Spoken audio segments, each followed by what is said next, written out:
आता आपण विश्लेषण पाहूयात अयोध्येमध्ये तयार होत असलेल्या श्रीराम प्रभुरामांच्या मंदिरासंदर्भातलं।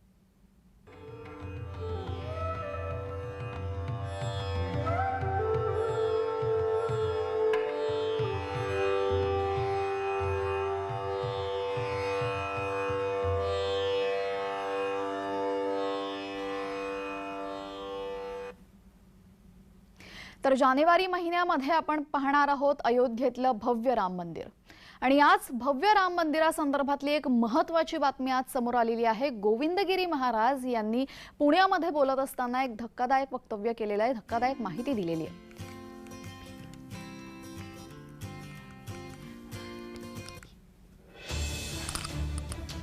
गोविंदगिरी महाराज यांनी पुण्यात बोलत असताना बांधकाम सुरू असलेलं राम मंदिर उद्ध्वस्त होण्याचं काही लोकांचे मनसुबे असल्याचं अत्यंत धक्कादायक आणि तितकंच मोठं वक्तव्य केलेलं आहे। रामाची प्रतिष्ठापना करून आणि मंदिर पूर्ण बांधून चालणार नाही, अशा पद्धतीची मंदिरं पुन्हा पुन्हा का तोडली गेली, का उद्ध्वस्त केली गेली याची कारणमीमांसा होणं आवश्यक आहे।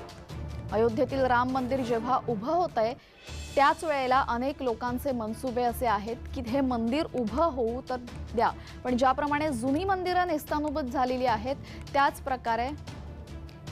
प्रकारे काहीतरी या मंदिरासाठी करता यावं अशा प्रकारची तुकडे तुकडे गँग किंवा अशी मनोवृत्ती असलेली काही मंडळी आहेत। त्या सर्वांना जरब निर्माण करण्याकरता केवळ रामाचं मंदिर उभं करून चालणार नाही, तर समर्थ राष्ट्र मंदिर उभं करण्याची गरज आहे। यावेळेस ते नक्की काय म्हणालेत पाहूयात।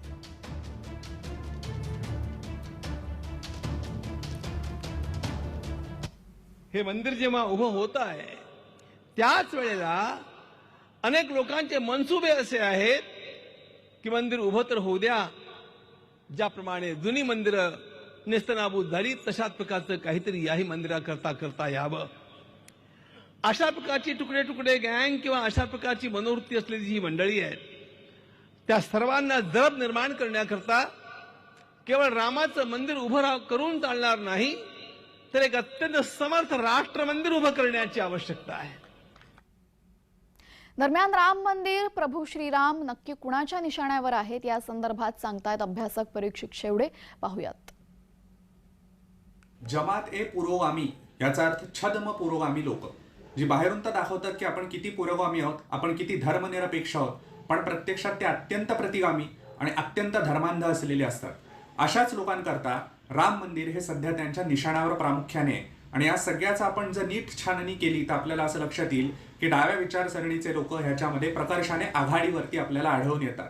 या लोकांना मुळात देशाच्या कायदा सुव्यवस्थेवरती विश्वासच नसतो आणि अराजकच माजवायचं असतं। त्यामुळे वरवर जरी ते संविधान हे किती महत्वाचे आणि आम्ही किती संविधान प्रेमी आहोत असं दाखवत असले तरी देखील प्रत्यक्षात मात्र अशा पद्धतीचे टोकाचे विरोध किंवा एक्स्ट्रीमिझम ज्याला म्हणता येईल हे त्यांच्यामध्ये भिनलेलं असतं।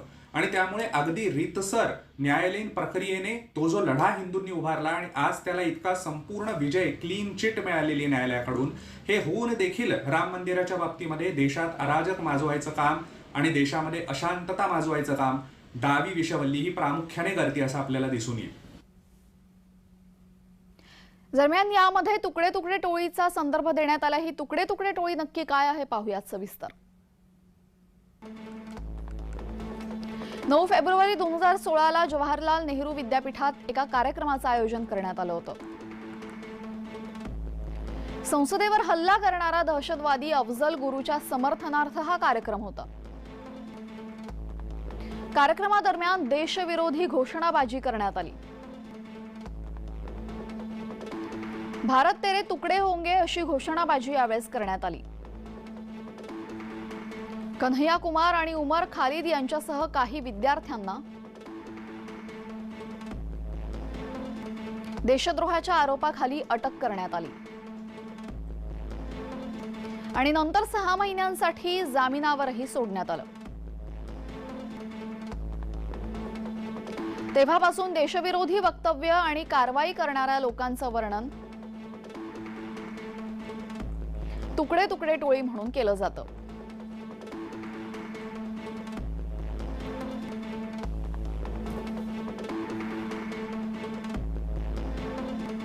देशात कुठल्याही कारणाने शांतता, कायदा सुव्यवस्था हे नांदूच नये हे ज्या लोकांना वाटतं ते तुकडे तुकडे गँगचे सदस्य आहेत.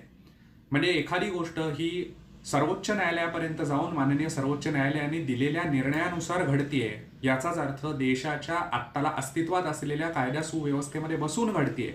हे ज्यांना मान्य नाही, ज्यांना देशामध्ये अराजकच गाजवायचं आहे, असे लोक म्हणजे तुकडे तुकडे गँग. आणि अगदी सोप्या शब्दात सांगायचं तर तुकडे तुकडे गँग ह्याचा अर्थ देशातली डावी विषवल्ली जी आहे, जी गेली कित्येक दशकं आणि विशेषतः राम मंदिराच्या मुद्द्याबाबत देखील सातत्याने जनतेचीच नाही तर सुप्रीम कोर्टमध्ये देखील दिशाभूल करत होती. आणि आपण जर का निकालपत्र काढून बघितलं तर माननीय सर्वोच्च न्यायालयाने ताशे ओढलेले आहेत की ज्या ज्या लोकांनी तिथे, डाव्या विषवल्लीतल्या लोकांनी तिथे त्यांचे युक्तिवाद प्रतिवाद केलेले होते किंवा साक्षी दिलेल्या होत्या, त्यांच्या बाबतीमध्ये बाहेर येऊन मात्र हे अगदी ताठमानेने सांगत होते की कशा पद्धतीने राम मंदिर अस्तित्वातच नव्हतं. हे लोक म्हणजे तुकडे तुकडे गँग आणि यांच्यापासून देशाने वेळीच सावध व्हायला पाहिजे. दरम्यान श्रीराम मंदिराचा संघर्ष हा आजचा नाही, शेकडो वर्षांपूर्वीचा आहे. 1528 साली आक्रमक बाबराने प्रभू श्रीरामांचं मंदिर बाटवलं. 1859 साली ब्रिटिश अधिकाऱ्यांनी याच सगळ्याचा फायदा घेत प्रार्थनास्थळे वेगळी करण्यासाठी कुंपणं बांधली. 1885 साली महंत रघुबीर दास यांनी राम चबुतऱ्यावर मंदिर बांधण्याची परवानगी मागणारा दावा दाखल केला, पण फैजाबाद जिल्हा न्यायालयाने त्यांची याचिका फेटाळली. मग 1949 मध्ये सरकारने या परिसराला विवादित क्षेत्र ठरवलं. त्यानंतर 16 जानेवारी 1950 साली गोपालसिंह विशारद यांनी मूर्तीची पूजा करण्याचा अधिकार मागणारा पहिला दावा केला. 1960 साली निर्मोह आखाडा निवडणुकीच्या रिंगणात उतरला आणि तिसरा खटला त्यांनी दाखल केला.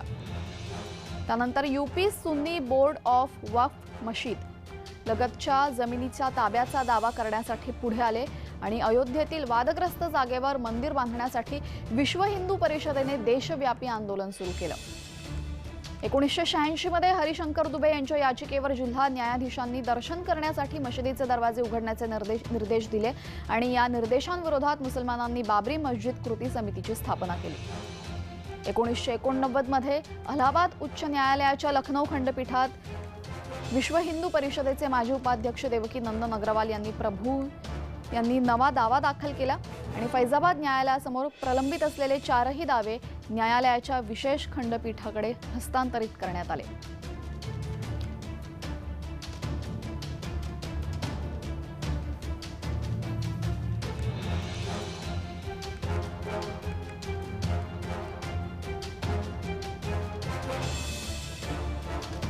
व्ही.पी. सिंग हे देशाचे पंतप्रधान झाले 1989 साली आणि जनता दलाच्या नेतृत्वाखाली राष्ट्रीय आघाडीचे सरकार स्थापन झाल्यानंतर 1990 साली भाजपा नेते लालकृष्ण अडवाणी यांनी गुजरातमधील सोमनाथ ते अयोध्या यात्रेला सुरुवात केली आणि या यात्रेदरम्यान अडवाणींना बिहारमध्ये अटकही झाली. 1990 मध्ये अयोध्येत विश्व हिंदू परिषदेच्या नेत्यांच्या नेतृत्वाखाली कारसेवकांची उत्तर प्रदेश पोलिसांशी चकमक झाली आणि गर्दी नियंत्रित करण्यासाठी पोलिसी बळाचा वापर केला. यामध्ये शेकडो कारसेवक मारले गेले. 1991 मध्ये लोकसभा निवडणुकीमध्ये 120 जागांसह भाजपा सर्वात मोठा विरोधी पक्ष ठरला आणि उत्तर प्रदेशात 1991 मध्ये भाजपाची सत्ता आली. कल्याणसिंह मुख्यमंत्री झाले आणि 92 मध्ये बाबरी मस्जिद विश्व हिंदू परिषद, शिवसेना आणि भाजपा समर्थकांनी जमीनदोस्त केल्यावर हिंदू आणि मुस्लिम यांच्यात देशव्यापी जातीय दंगली भडकल्या होत्या.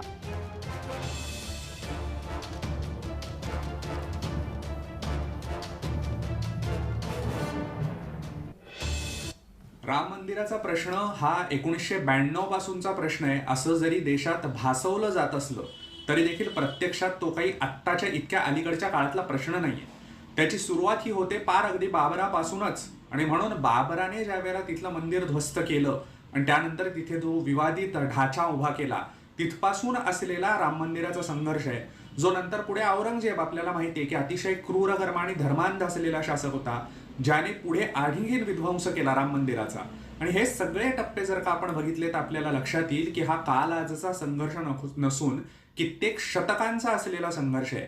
या शतकानुशतकं चाललेल्या संघर्षामध्ये सातत्याने तिथे कारसेवकांनी स्वतःचं रक्त सांडलेलं आहे. अगदी नागा साधूंनी देखील तिथे संघर्ष केलाय असे इतिहासातले दाखले आपल्याला मिळतात.